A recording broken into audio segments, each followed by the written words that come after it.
I'm Melissa, and this is Use Your Words. Today we're going to be talking about sex-positive parenting. And I want to start right at the top by just thinking a little bit about what sex-positive actually means. I mean, if you hear somebody say sex-positive, you may think, oh, they like sex a lot. But it's actually a little bit more complex. And depending on the community that you come from or the culture that you come from, sex-positive may include all sorts of things. But for me specifically as a sexuality educator and as a parent, sex-positive starts with the idea that as humans, our sexuality is a natural expression of our humanity.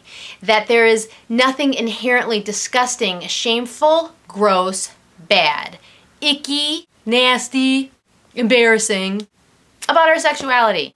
No. And that any of the negativity that we've experienced because of it, or any of the discomfort we have around talking about it, isn't something natural or part of sexuality, but actually learned attitudes and constructs that have been created by our culture, by society, by media, by religion, by politics, by medicine, all these other pieces and parts that have affected the way that we, as people, as humans, understand our sexuality and who we are as sexual beings. Our sexuality allows us to be able to connect with other people, to be able to connect and know ourselves, not just through sexual behaviors, but also through our senses and who we are as people experiencing the world. When our children are born, it's a fortunate thing that they have zero baggage.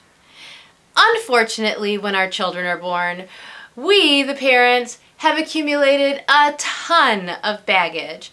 And sometimes I feel like we just hand over that baggage to our kids without even thinking about what's inside of it. I mean, some of the things in there are really awesome and very positive, but some of them not so much. So we have this whole life experience, and we make assumptions based on that experience that our teens will feel and experience things the same way.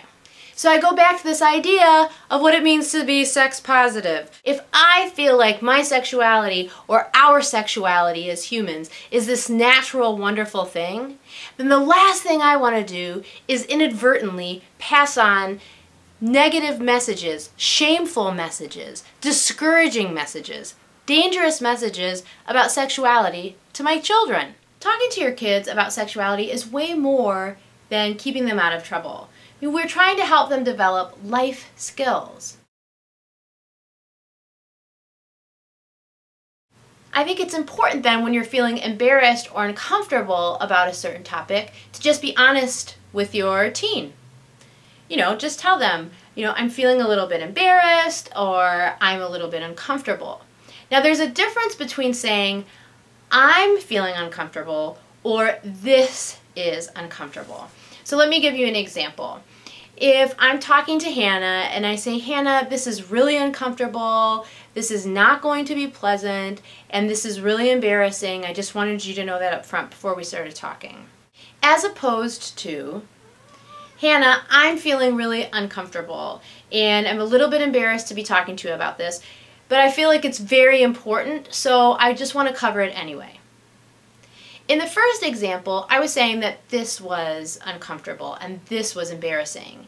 And for a young person, they immediately make that connection that this uncomfortable, this thing that's uncomfortable is sexuality. This thing that's embarrassing is sexuality. That the sexuality piece is what's embarrassing and uncomfortable.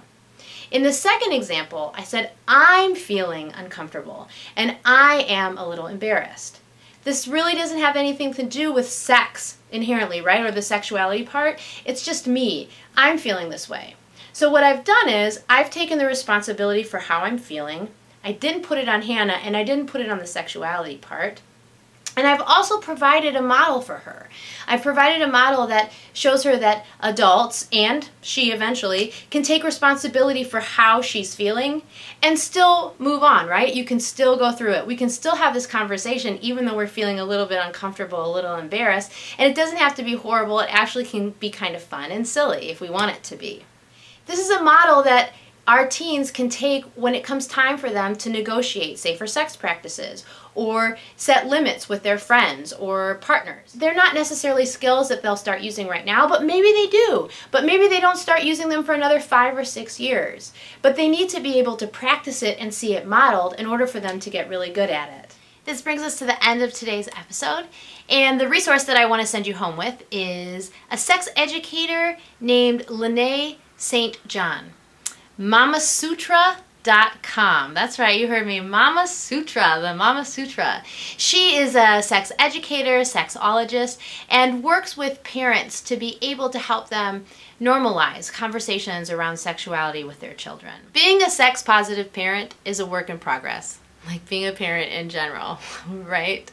And just as we expect that our kids are gonna mess up and we support them and get them on track, the same with us. We're gonna mess up, and we're not always gonna say it exactly the way that we wanted to say it. I would love to hear how you feel about being a sex-positive parent and what exactly that means to you and how it affects the decisions that you make related to your teens and sexuality. So until next week, use your words.